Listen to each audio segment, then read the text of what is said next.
Salut les petits loups, comment allez-vous? Ça fait longtemps, hein.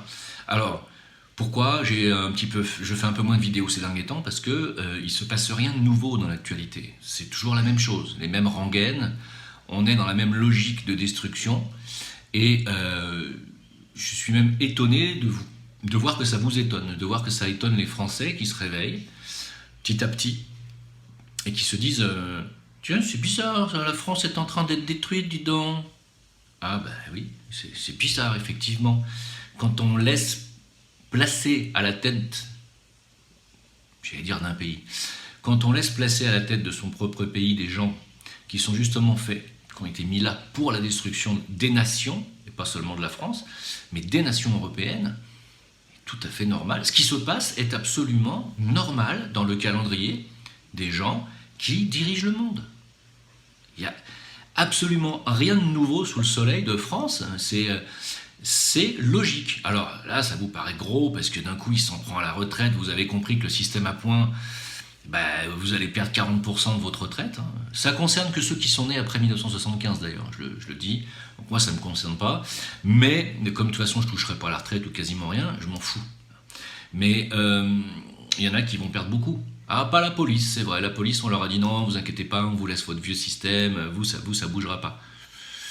Ils leur promettent ça le temps qu'ils vous tapent sur la gueule, mais dès qu'ils vont se plier de votre côté, ils vont être comme vous, on va leur supprimer aussi, vous inquiétez pas. Pour l'instant, les idiots utiles, c'est vraiment la police française. Toutes confondues. Hein.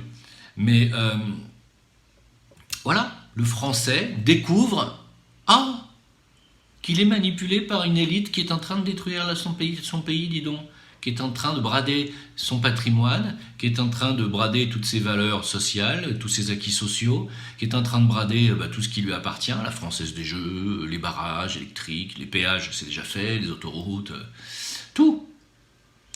Et c'est que le début. Hein. Les aéroports de France et de Paris, c'est bientôt, ça se fera. Les retraites, bien sûr, c'est juste sidérant. Mais c'est rien, c'est normal, ça va dans le plan de destruction. C'est le plan Kalergi qui est en route. Pour ceux qui n'y croient pas, c'est triste. Alors pour ceux qui n'y croient pas, je vais avoir un petit rappel. Alors je ne regarde pas cette cérémonie, je tiens quand même à vous le dire, parce que je regarde très peu la télévision, même pas du tout. Mais on m'a envoyé des tas de photos sur, vous savez, les élections des Miss Monde, Miss France, je sais pas, Miss Univers, Miss je ne sais pas quoi. Alors ça m'a fait marrer parce que vous avez, bon, c'est bien, ça vous a pas échappé, c'est qu'il n'y a pas une blanche parmi les Miss cette année, c'est-à-dire il n'y a que des métisses. Il n'y a même pas une noire, c'est des métisses. Voilà. On se dit, c'est quand même bizarre ça, dis donc, qu'est-ce que c'est que ce message qu'ils essaient de nous faire passer? Il est clair, hein, quand même, il est clair et net. C'est écrit dans le plan Kalergi, alias Agenda 21 de l'ONU, à savoir qu'il faut que les populations se métissent. Que vous n'auriez pas compris le message des Miss. Voilà. Alors, j'ai rien contre ces demoiselles, elles sont charmantes, hein, bien évidemment. Mais c'est juste, encore une fois, c'est de la manipulation. Voilà, c'est tout, si vous n'avez pas compris. C'est exactement comme l'Eurovision, avec la femme à barbe. Japon, c'est elle, Ariana Miyamoto, une métisse. Une première dans le pays.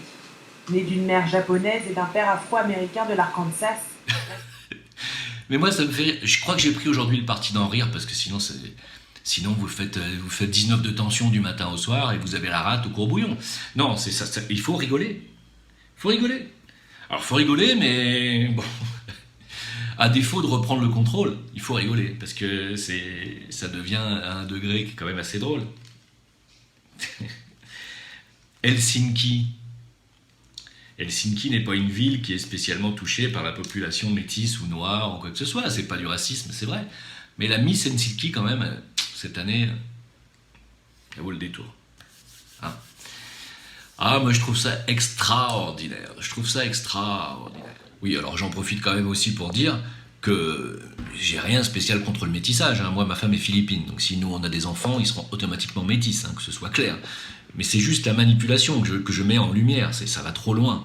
Si tu peux pas faire 100% sur toutes les Miss de la planète entière, 100% de métis, c'est grotesque, ouais, c'est ridicule, ça sent la manœuvre, et une manœuvre mondiale, c'est ça, c'est pour ça que je mets la main là-dessus. J'en ai rien à foutre personnellement que des métis soient Miss Univers, Miss... je m'en fous. Ça me dérange pas, c'est pas ça le truc. Comprenez bien que c'est pas du racisme de ma part. C'est beau. Alors, qui c'est qui dirige la cérémonie des Miss? C'est un mec qui s'appelle... Alors, il s'appelle Harry Emmanuel. Certainement pas son vrai nom. Miss Univers, Miss USA, Miss Teen USA. Donc c'est lui qui dirige tout ça. Mais il dirige aussi les concours Miss Europe, Miss France. Alors pour Miss France, c'est Nicolas Copperman. Hein, je dis rien d'autre. C'est pas la peine. Pas la peine d'en dire de plus. Alors, on s'approche quand même. Je vais parler de la manif de hier. Je vais parler de tout ça. Mais on s'approche quand même dangereusement de Noël. C'est dans une semaine. Putain. Noël, les gars. Alors Noël, quand je dis dangereusement, c'est parce que pour certains, c'est dangereux Noël. Ah ouais. Pour certains, Noël, c'est être facho. Ah ouais. Ah ouais, tu fêtes Noël, toi? Facho. Ah bon? Mais c'est la naissance du Christ. Là, t'es un facho quand même. Ah bon? Je croyais que le Christ était... Oui, non mais le Christ était facho. Ah bon? Oui, c'est nouveau, ça vient de sortir. Alors, c'est comme ça. On ne sait pas pourquoi. D'un coup, Noël, c'est facho. Ah, merde. Mais moi, j'ai quand même commandé ma dinde et... Ouais, mais t'es un putain de facho. Ah, parce que Ah ouais? Ouais. Et le foie gras, c'est pareil, t'es un enculé de facho parce qu'il faut pas gaver les oies, ni les canards. D'ailleurs, c'est interdit aux États-Unis maintenant, le foie gras. Ah, merde. Et les États-Unis, ils sont pas fachos, eux. Non. Ah, tiens, c'est bizarre quand même, non? C'est un peu bizarre, moi, je trouve. Bref. Donc, si vous avez acheté des cadeaux pour vos gosses, si vous faites votre arbre de Noël avec les cadeaux dedans, etc., planquez-vous bien parce que les antifas sont là, hein, pour vous casser la gueule. Attention, hein, les antifas. Alors, ils sont intervenus dans une crèche de Toulouse, hein, pour empêcher justement la fin de la crèche, de la cérémonie, etc. Ils sont intervenus à 50 antifas pour faire peur aux gosses, pour leur dire qu'ils étaient des vilains fachos. Hein. Alors les enfants, ils sont rentrés à la maison en disant « Maman, je veux pas être facho !» Voilà, donc je veux plus être chrétien. Je veux plus aller à la messe. Et maman, je veux plus de cadeaux pour Noël, parce que c'est facho. Voilà.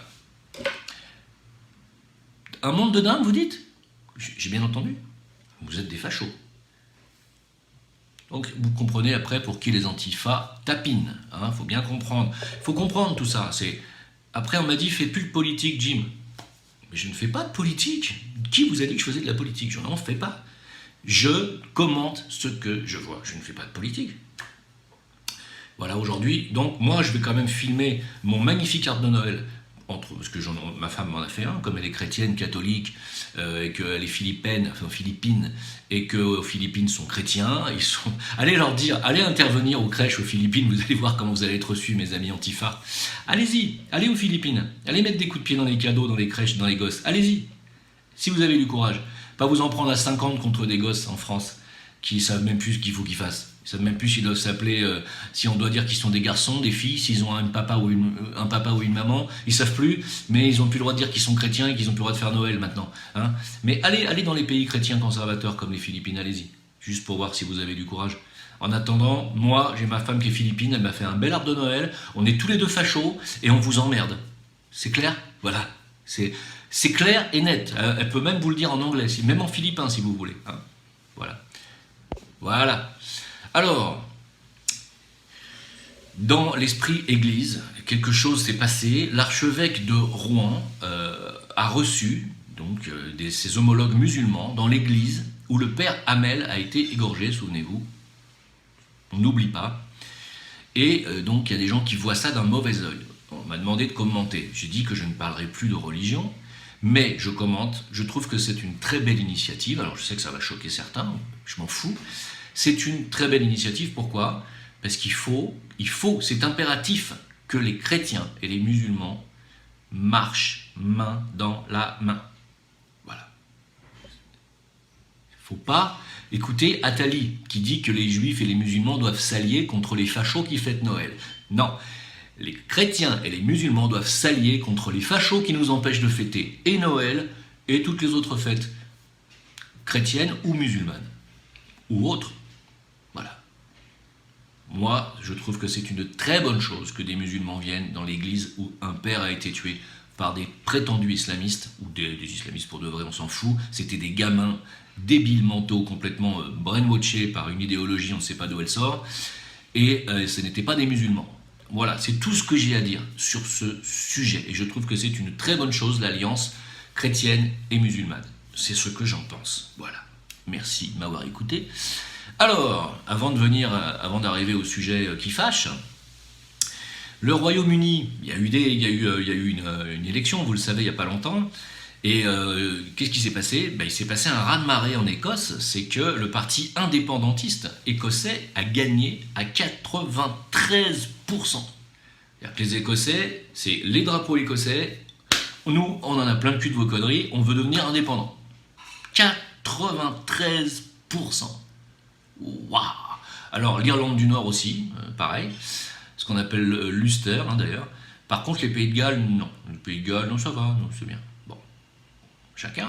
Et moi, je me disais, il serait peut-être temps de créer un parti indépendantiste français, vous ne croyez pas? J'ai pas le droit de faire de politique, j'en fais pas, je dis c'est juste une suggestion. En tout cas, l'Écosse part vers une indépendance claire et nette. Elle n'a pas envie de perdre ses valeurs, elle n'a pas envie qu'on lui interdise de boire de la bière un jour, et elle n'a pas envie, voilà, qu'on décrète le kilt, comment dire, vêtement officiel pour les filles. Non, le kilt c'est pour les hommes en Écosse. Eh oui, c'est comme ça. Ah, voilà. Et oui, ils sont les premiers LGBT, non, même pas. C'est un habit traditionnel qu'ils ne mettent pas, bien sûr. Et voilà, l'Écosse a envie de garder ses traditions, envie de garder ses valeurs, envie de garder ses couleurs. Eh bien, écoutez, moi, voilà, je les applaudis. C'est tout, je les applaudis. Alors, je suis facho, c'est vrai, je suis facho. Pardon, j'oubliais. Mais moi, je trouve ça très beau, vous savez, quand je vais dans un pays maghrébin, de voir que tous les Maghrébins... finalement défendent les mêmes valeurs, défendent leur nation. Je suis très heureux quand je vais dans un pays turc de voir que les Turcs défendent leurs valeurs et leur nation. Si demain je vais au Japon, je vais être très heureux de voir que les Japonais défendent leurs valeurs, leur culture et leur nation, etc., etc. Si je vais en Chine, aux Indes, ça sera pareil. Il y a une identité différente dans chaque pays où vous allez, et c'est normal. C'est normal. Et quand je parle de couleur, je ne parle pas de couleur de peau, hein. Je parle des couleurs du drapeau, pas de la peau, d'accord? Que ce soit clair, hein. Il peut y avoir des Français, il peut y avoir des Bretons métis, Dieudonné en est un bel exemple, on va en parler après. Et c'est pas un problème, c'est pas ça le souci. Le souci, c'est de ne plus avoir de cohésion nationale et d'identité nationale, comme c'est le cas en France actuellement. Ça, c'est le désastre, c'est un désastre absolu qui fait conclure d'ailleurs une personne, je ne sais plus qui c'est. Attendez, je vais essayer de retrouver, parce que j'ai fait une capture d'écran.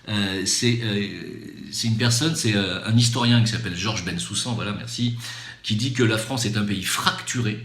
Hein, selon lui, la France vit actuellement un naufrage social, politique, identitaire et culturel. Mais en réalité, c'est surtout identitaire le problème.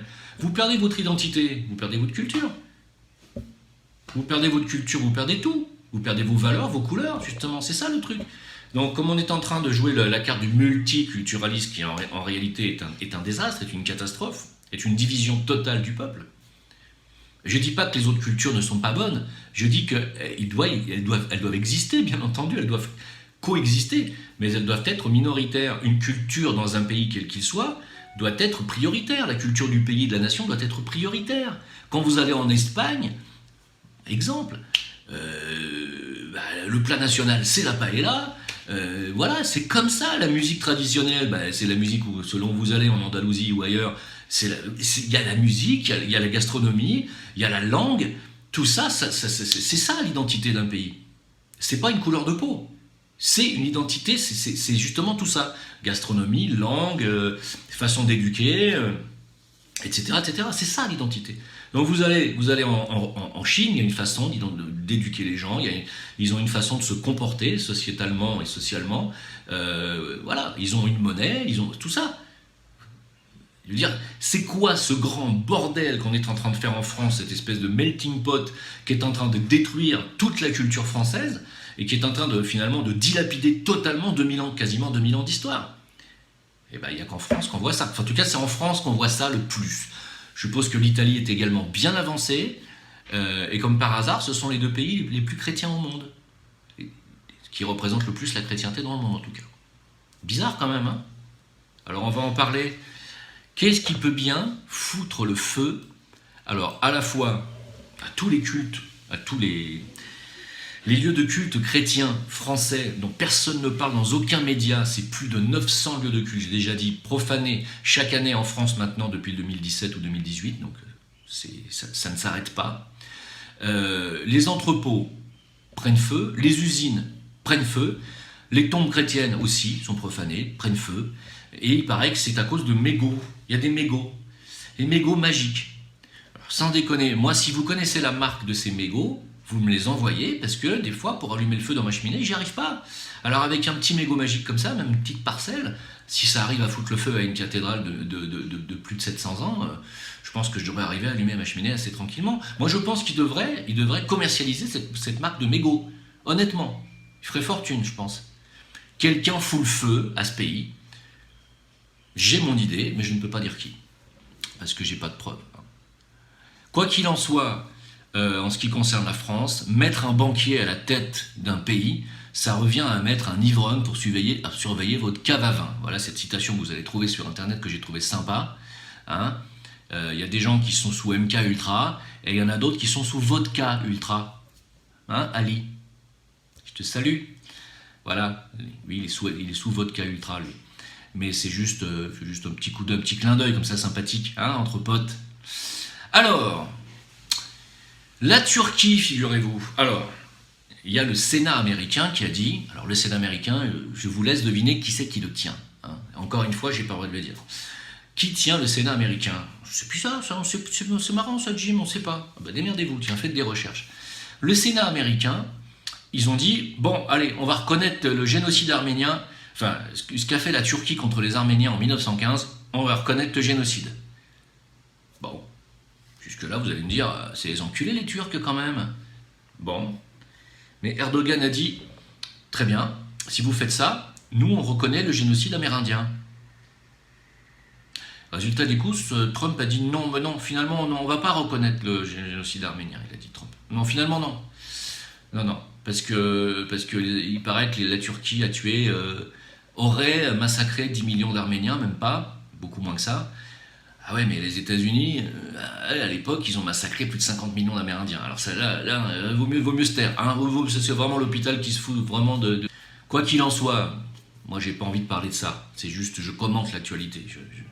Mais il y a quand même quelqu'un qui est en train de faire office de contre-pouvoir là en Méditerranée, c'est quand même Erdogan. C'est quand même la Turquie, qui est la deuxième armée de l'OTAN, je tiens à le rappeler quand même, qui est en train de mettre en place en Méditerranée une stratégie, hein, un mémorandum d'ailleurs, sur les frontières maritimes avec la Libye, en préparant un déploiement de force, une force de réaction rapide à Tripoli. C'est-à-dire maintenant, les Occidentaux qui vont continuer à foutre le bordel et à foutre la Libye à feu et à sang, la Turquie va dire vous arrêtez. Tiens, le filet se resserre. Bien. Bah écoutez, je trouve que c'est très bien ce que fait ce monsieur, et je trouve que c'est, oui, pour le moment, c'est très salutaire. Voilà. La France au Sahel. Vous le saviez, vous, que votre armée, je parle aux Français, vous saviez que votre armée était au Sahel depuis 2013? Vous êtes au courant? Non? Vous savez pas ce qu'ils font là-bas, hein? Moi non plus. Je n'étais pas au courant. Jusqu'à ce qu'on me le rappelle récemment, là. Mais je savais pas que c'était à ce point-là, en fait. En fait, on est en train de foutre un bordel au Sahel considérable, et c'est en train de retomber sur la tronche de l'armée française. 44 morts parmi les soldats français depuis 2013. Bien, la situation, nous dit-on aujourd'hui, est désormais hors de contrôle. Voilà, parce qu'ils doivent surveiller un territoire grand comme l'Europe, et avec des canicules et des conditions extrêmes, et l'armée française ne s'en sort plus. Bien fait, on a envie de dire, hey, qu'est-ce qu'ils ont à foutre au Sahel? Mais on se le demande. Mais vous qui êtes patriotes français, qui descendez dans les rues, qui vous réveillez, demandez pourquoi votre armée est au Sahel. Posez-leur la question. Qu'est-ce qu'ils foutent là-bas? Mais après, on se demande pourquoi les habitants du Sahel vont avoir envie de venir en France et de violer nos femmes et d'égorger nos enfants. Mais qu'est-ce qu'on fout là-bas depuis 2013? Qu'est-ce qu'on fout là-bas? Voilà, la question est posée. Vous avez une armée, vous êtes français autant que moi, demandez à vos gouvernants Que fait l'armée française au Sahel? Pourquoi nos soldats se font tuer là-bas déjà d'une part, et pourquoi probablement à mon avis, l'armée française tue à son tour probablement énormément de gens. Pourquoi? Qu'est-ce qu'on fait? Vous ne le savez pas. Et après, derrière, ce que vous vous prenez, c'est les retours de boomerang avec des vagues migrantes qui viennent de ces pays-là, avec les mecs le couteau entre les dents, la queue à la main, pardon pour l'image, prêts à nous tuer, à nous violer, voilà. Et après, on se dit, ouais, c'est vraiment des barbares. Et nous, qu'est-ce qu'on fout là-bas? Mais qu'est-ce qu'on y fout? Putain, est-ce qu'on peut savoir? Alors, j'attends vos réponses, moi. Je tiens quand même à dire que désormais, sur mes vidéos, les commentaires seront désactivés. Parce que c'est de la folie pure. J'en reviendrai en fin de vidéo. Donc désormais, je désactive les commentaires. J'espère que ça sera seulement pour un certain temps. Voilà. J'ai affaire à une bande de cinglés, de haineux, qui me harcèlent. Et ça ne peut pas durer comme ça. Donc, pour le moment, les commentaires, c'est walou. Ceux qui veulent m'écrire, ça sera à jimleveilleur@gmail.com si vous avez des choses à me dire. Ou alors sur mon VK à jimleveilleur. Jim, plus loin, le veilleur sur VK, ce que je conseille à tout le monde. Je conseille à tout le monde de venir sur VK et de quitter les médias occidentaux. Hein. VK, c'est tenu par les Russes. Venez sur VK. Vous ne serez pas surveillé par le NSA. Voilà, donc venez. Venez. Je suis encore sur Facebook, mais je n'y poste presque plus rien. Venez sur VK, on poste beaucoup plus de choses et beaucoup plus de choses s'y passent. Voilà. Donc, pour ceux qui veulent m'écrire, ça sera sur VK désormais, sur mon mail toujours, et puis sur Discord. Voilà. Il y a mon Discord personnel, qui est le veilleur non silencieux, dont je mettrai le lien sous cette vidéo, et j'ai créé le Discord Zincoin, pour ceux qui veulent aller parler, poser des questions à la communauté Zincoin. Voilà. Il y a 2 Discord. Alors... Je vais continuer avec les infos. Il y a une info qui est marrante. En Israël, alors je sais que j'ai plus le droit de parler d'Israël, puisque désormais tu parles d'Israël, c'est l'antisémitisme. Ouais, mais sauf que là je fais pas de critique, je dis juste un truc. C'est que, vous savez, il y a des Israéliens de plusieurs origines. Certains d'origine d'Afrique du Nord, d'autres d'Afrique, d'autres d'ailleurs, d'États-Unis, un peu partout. Puis il y a des Israéliens d'origine russe, hein, ceux que vous appelez les Khazars, mais c'est pas toujours vrai. Eh bien, ces fameux Israéliens d'origine russe veulent faire interdire les tests ADN de judéité. Tiens, j'ai trouvé ça intéressant. Je savais pas que la judéité se voyait dans l'ADN, moi. Je croyais que c'était une religion. Ben non, la judéité n'est pas une religion. La judéité se voit dans l'ADN, dans les tests ADN. Tiens donc. Et donc, les Israéliens d'origine russe, ils ont dit « Ouais, non, mais non, nous, on veut arrêter ça. Là. On veut arrêter cette reconnaissance ADN de la judéité. » C'est bizarre quand même. Moi, je trouve que c'est quand même très bizarre. Hein. Donc, il y a un gène, le gène juif. Donc, il va falloir l'isoler, celui-là, parce que si ça se trouve, on l'a. Hein. C'est étrange quand même. Moi, je ne sais pas. Je trouve ça hallucinant. Est-ce que vous imaginez en France... attendez, nous, on voudrait d'abord, il nous faudrait identifier le gène chrétien, s'il vous plaît. Non, pas seulement chrétien. Ah non, c'est ce que chrétien, c'est une religion. Il faut identifier le gène helléno-chrétien que nous avons en nous. Oh, ça existe ça? Mais je croyais qu'on avait tous un peu de mélange de tout, moi. Ah non, pas tous. Ah merde. C'est bizarre, non? C'est pas du racisme ou du racialisme, ça? Moi, je pose une question. D'ailleurs, en parlant d'Israël, et ça sera la dernière fois que j'en parle, certains font des bijoux avec les roquettes recyclées. Oui, vous savez, les roquettes palestiniennes. Ils les recyclent, ils font des bijoux avec. C'est ce qu'on appelle avoir l'art de faire de l'argent avec tout et n'importe quoi. Moi, je dis, il faut quand même le faire, c'est très très fort. Hein. Enfin, c'est pas comme s'ils faisaient du trafic d'organes, c'est pas aussi grave. Je passe à autre chose. Donc, le 17, hier, 3 millions de Français dans les rues, nous dit-on. Waouh, 3 millions de Français dans les rues. Officiellement, c'est 1,7 million, selon BFM TV. Donc, certainement beaucoup plus près de 3 millions que d'1,7 million. Dis donc, ça commence à ressembler à une révolution, cette histoire. En tout cas, une insurrection, c'est sûr. Des pompiers avec les peuples. Alors, les pompiers, bien sûr, se sont pris des grenades de désencerclement sur la gueule. open bar pour les forces de l'ordre. Aucune distinction entre les femmes qui tirent par les cheveux ou les pompiers qui lèvent les mains en l'air sur lesquels ils balancent des grenades de désencerclement. Tout ça sous l'œil complice des médias qui n'en disent pas un mot. Personne ne critique ça. C'est bien, la France s'enfonce directement dans la dictature. Elle y était déjà bien, mais là, elle met le deuxième pied dedans. Hein. Ah oui, bah, la stratégie du gouvernement, c'est comment piller les caisses de l'État pour donner à des riches que personne ne connaît, et après dire qu'il manque de l'argent dans les caisses et saigner le peuple à blanc. C'est à peu près ça la stratégie. Hein. C'est on prend l'argent des retraites, on va le donner à des organismes richissimes, et on va dire aux Français qu'il n'y a plus d'argent pour les retraites. Ah, c'est pas mal. C'est pas mal. Moi je trouve que c'est pas mal. Ça s'appelle vraiment du pillage en bande organisée. Ça s'appelle pas un gouvernement. C'est du pillage en bande organisée. Et puis ça me rappelle Don Salluste quand il va chercher les impôts, vous savez, dans La folie des grandeurs de Funès, quand il dit « Cette année, la récolte a été très mauvaise, alors il faut payer le double !» Les riches, c'est fait pour être très riches, et les pauvres, très pauvres. Est-ce que quelque chose a changé depuis ce temps-là? Moi, je vous pose la question, rien n'a changé. C'est exactement toujours la même chose. Voilà. Une caste qui se gave sur les peuples, le peuple qui supplie les castes de leur donner les miettes. Pitié, donnez-nous au moins un RSA, donnez-nous au moins une retraite valable, donnez-nous au moins un SMIC correct.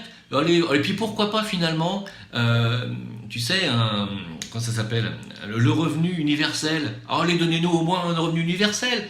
Hein, le revenu universel à 800 € que tout le monde attend.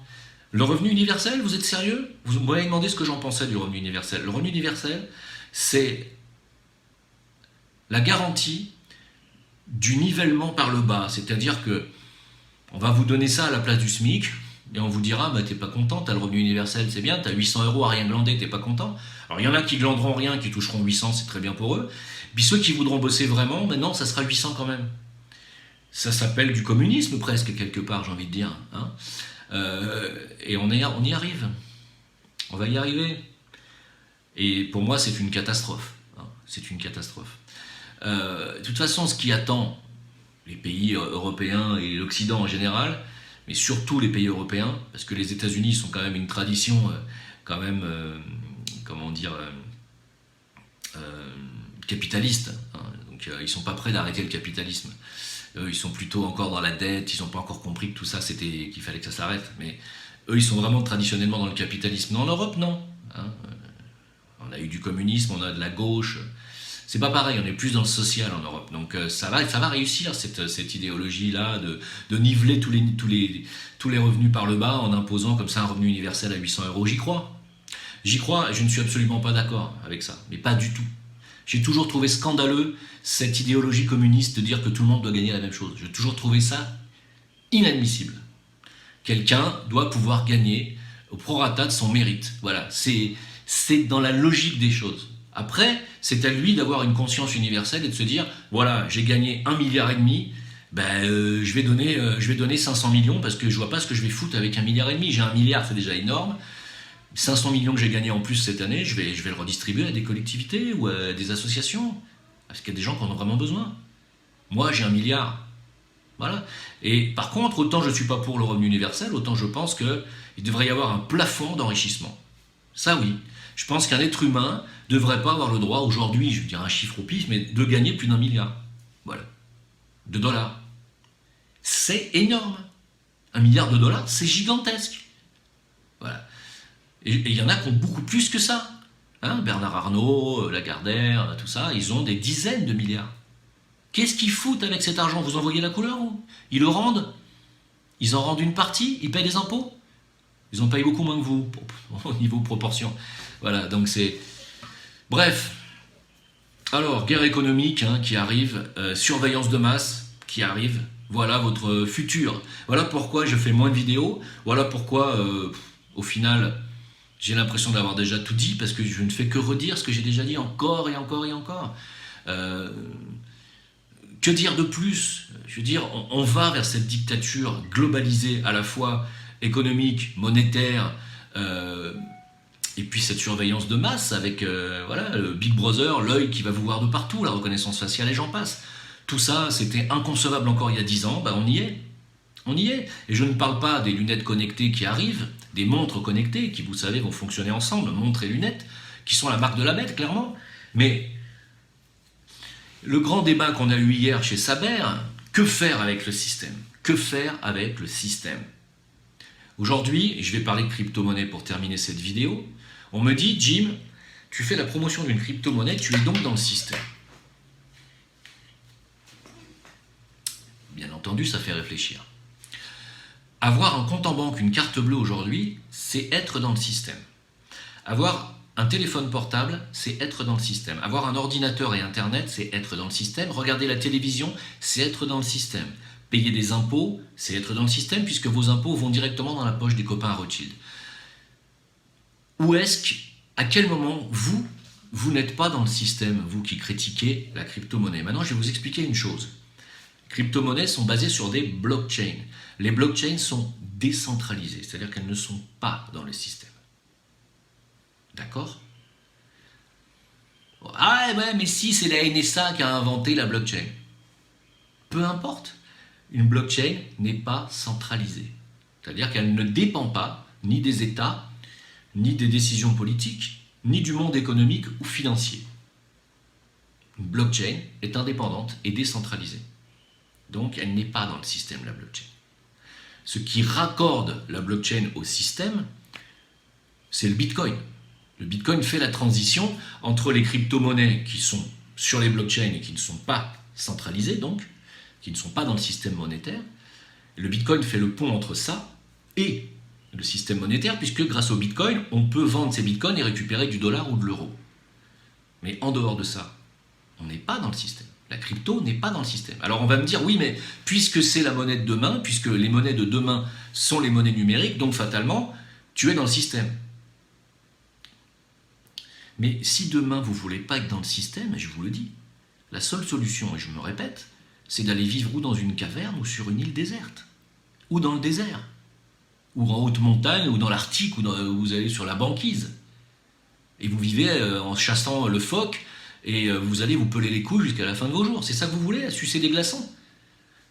Moi, j'ai pas envie de finir ma vie comme ça, et j'ai pas envie que mes gosses vivent comme ça toute leur vie.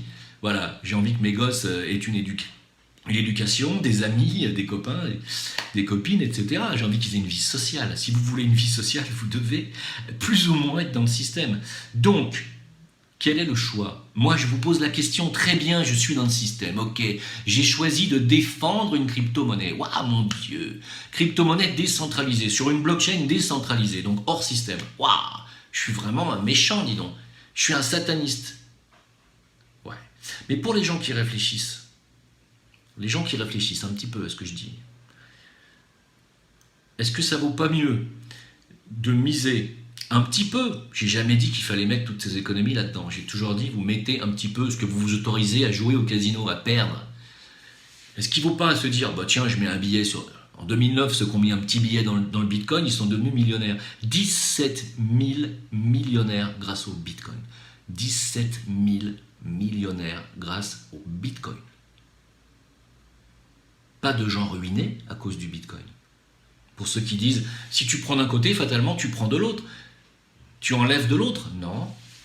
Non. Justement, non. 17 000 millionnaires grâce au Bitcoin. Retenez bien ce chiffre. D'accord? Alors on me dit, oui, mais c'est le Bitcoin, c'est unique dans l'histoire. Qu'est-ce qu'on en sait? L'histoire s'écrit tous les jours devant nos yeux. Voilà. Tous les jours, le cours du Bitcoin fluctue. Il était à 3 000 $ en février. Tout le monde m'a dit, ouais, t'as vu, il est descendu, il est à 3 000, il ne remontera jamais. Ouais, il est monté à 10 000 au mois de juillet. Là, à l'heure où je vous parle, il est à 6 000 et il va remonter. C'est ça. Bon, peu importe, je ne suis pas en train de parler des cours de crypto, mais juste pour vous dire que dans l'absolu, il y aura du bien dans la blockchain qui, d'ici 10 ans, j'en suis convaincu, remplacera tous les systèmes centralisés actuels. Voilà. Je mets le pari, même si je suis mort d'ici 10 ans, que je ne suis plus là, je vous invite à aller mettre une fleur sur ma tombe, même si je serai incinéré, mais mettez une fleur en mon honneur en disant « Jim avait vu que la blockchain remplacera tous les systèmes centralisés. Voilà. D'abord parce que la blockchain finira, il y aura des blockchains décentralisées comme le Bitcoin, comme Waitio, qui sera notre blockchain, celle du Zincoin, mais il y aura aussi des blockchains centralisées, il y aura les deux, hein, et elles seront en corrélation. Bon. Mais écoutez bien ce que je dis, voilà. La blockchain va remplacer dans les 10 ans à venir tout système centralisé actuel. Voilà. Et donc il va y avoir que des systèmes numérisés, crypto, etc. Il y aura des stablecoins, c'est-à-dire des crypto-monnaies qui seront stables, qui auront toujours le même cours, contrairement au Bitcoin qui a un cours qui fait comme ça et toutes les autres cryptos qui font comme ça. Il y aura des stablecoins qui seront les monnaies nationales et internationales, c'est une évidence. Et il y aura des cryptos qui seront fluctuantes et avec lesquelles vous pourrez faire de l'investissement. Voilà. Vous aurez donc ce choix. Sachez que c'est l'avenir, que ce n'est pas dans 30 ans ou 50 ans ce que je vous dis là. C'est d'ici l'année prochaine, ça va commencer en 2020. La tokenisation commence. Allez sur la chaîne Le Jardin de Guillaume et comprenez qu'il faut commencer à créer votre propre token à votre nom pour pouvoir vous autofinancer vos futures entreprises. C'est comme ça que ça va se passer. Alors, vous me croyez, vous ne me croyez pas, je m'en fous, mais vous n'avez aucun droit de me traiter d'escroc comme vous le faites. Aucun. Je ne vous donne pas le droit. Le premier qui me traite d'escroc est immédiatement viré de ma chaîne. Voilà. Et de mon entourage. Il n'y a aucune escroquerie là-dedans. L'escroquerie, c'est justement la banque et les prêts à intérêt et l'usure qui a été utilisée pour ruiner les nations qui ont été l'escroquerie, non pas du siècle, mais des derniers siècles passés. Nous arrivons au bout de ce système qui a ruiné littéralement le monde. Littéralement 250 000 milliards de dettes engendrées par le système à usure bancaire mondiale. 250 000 milliards. D'accord? C'est une bulle qui va exploser. Alors, certains ne me croient pas, je m'en fous. Je vous dis ce que je vois, ce que je sais, ça va arriver. Cette bulle va exploser. Ce jour-là, les gens ne seront pas préparés à ce qui va se passer. Voilà. Et ça signera la fin du système bancaire actuel et ça nous fera passer dans un autre paradigme, le paradigme des blockchains. Ça sera un monde totalement nouveau. Je ne dis pas que je suis d'accord, je dis que c'est ce qui va se passer. Alors, est-ce qu'il vaut mieux pas miser un petit peu sur un actif, mais lequel? Celui que vous voulez, hein. Moi, je suis rentré, comme vous le savez, dans le Zincoin. Bon, mais vous faites comme vous voulez. Vous avez été plus de 1000 à me suivre. Très bien. J'en suis très heureux. Et le Bitcoin va réussir. Pour ceux qui croient qu'il est mort, on va en parler juste 2 minutes après. Jamais de la vie. Il n'est pas mort du tout.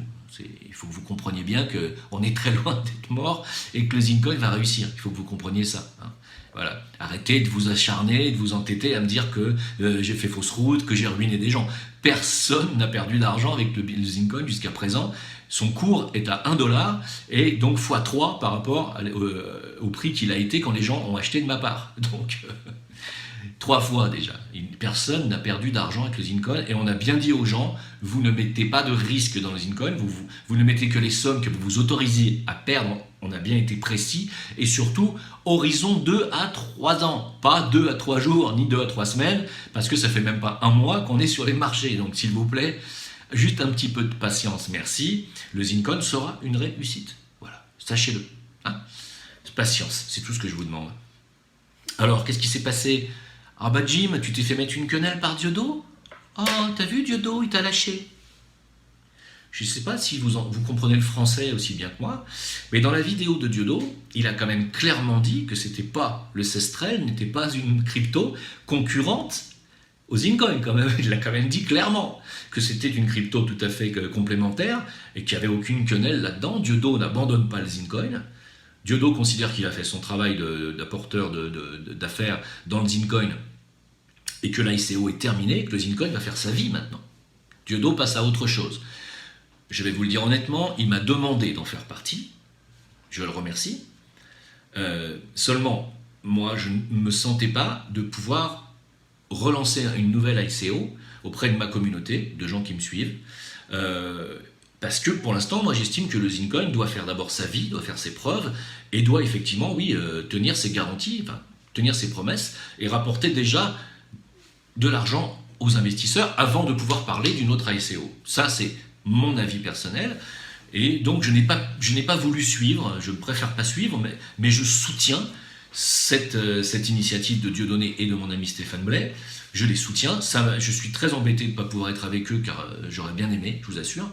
Mais je ne peux pas, par souci, là franchement, je ne veux pas éparpiller les forces et je veux vraiment qu'on reste concentré sur le Zincoin. Voilà. Moi je suis comme ça, je suis loyal, je suis honnête, je ne peux pas... Enfin je ne dis pas que Diodo ne l'est pas, hein. Ce que je veux dire par là c'est que par rapport à ma communauté, je ne peux pas lui demander ou lui proposer pour le moment une autre affaire. Voilà. Il faut que le Zine soit d'abord sur les marchés, listé, propre, voilà, stable. Hein. Donc, dommage, c'était peut-être un petit peu prématuré pour moi de lancer déjà le Cestrel. Je pensais qu'il le ferait dans plusieurs mois, mais je lui souhaite de réussir, bien entendu. Je souhaite à Stéphane aussi de réussir. Ils réussiront parce qu'ils vont drainer du monde tous les deux. Et c'est très bien qu'il y ait plusieurs crypto-monnaies comme ça qui se développent. Parce que l'année prochaine, vous verrez bien que la France va développer la sienne de crypto. Donc, il va y en avoir plein. Donc, ça ne va pas être les deux seuls. Il n'y aura pas le Zincoin et le Cestrel. Il va y en avoir plein. C'est pour ça que je vous dis, c'est l'avenir. Hein. Préparez-vous. Ne traitez pas d'escrocs les gens qui créaient des tokens. On appelle ça plutôt un token qu'une crypto, parce que pour être crypto, il faut être sur sa propre blockchain. Pour le moment, le Zincoin est encore un token. Il sera crypto-monnaie quand il passera sur sa propre blockchain, qui est pour bientôt.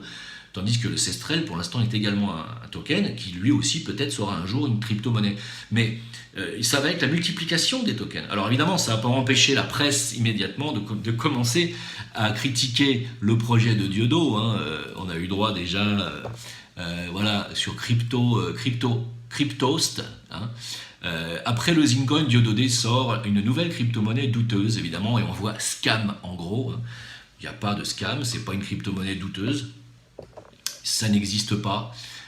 Toutes les crypto-monnaies sont douteuses par définition puisqu'on ne sait jamais où est-ce qu'elles vont aller. Il y a plus de 2000 tokens, et sur les 2000 tokens, il y en a très très peu qui réussissent, il faut le savoir. Voilà. Et il y en aura de plus en plus dans l'avenir, il faut vous y habituer. Voilà. Donc, écoutez mes amis, faites comme vous voulez, vous savez, on n'a jamais forcé la main à personne. Si vous ne voulez pas investir dans le Zincoin, vous investissez pas. Si vous ne voulez pas acheter du Cestrel, vous achetez pas. Personne ne vous force. Moi, si demain vous me dites j'ai une voiture d'occasion à vendre, je ne vais pas vous traiter d'escroc parce que vous m'avez dit que votre voiture allait à vendre. J'en veux pas de votre voiture, merci. Je te souhaite de la vendre à quelqu'un, mais moi j'en veux pas. Mais je ne vais pas te traiter d'escroc pour autant. Qu'est-ce que ça veut dire? Qu'est-ce que ça veut dire? C'est quoi cette mentalité de merde? Alors c'est une mentalité française, hein. C'est quoi cette mentalité de merde de critiquer, de traiter d'escrocs tous les gens qui essaient de faire des choses?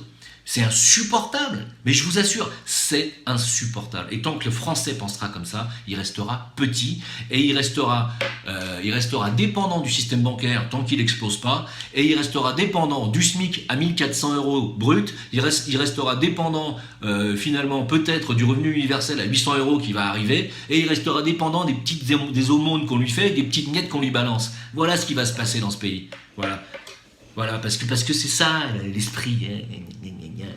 Ah ouais, vous n'êtes pas assez transparent, vous n'avez pas été assez transparent dans votre protocole, vous ne dites pas comment vous faites ci, vous n'avez pas dit comment vous faites ça.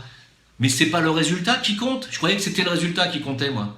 Le résultat, c'est qu'on vous avait dit le Zincoin ne sera jamais sur les marchés. Écoutez les vidéos de Salim Laibi qui depuis 6 mois nous crache dessus en disant qu'on fera jamais rien, qu'on partira avec la caisse et la recette quand on sera le 17 novembre, qu'on n'ira pas sur les marchés et qu'on fuira avec l'argent qu'on vous a volé. Écoutez-les, tous ces gens-là. Hein?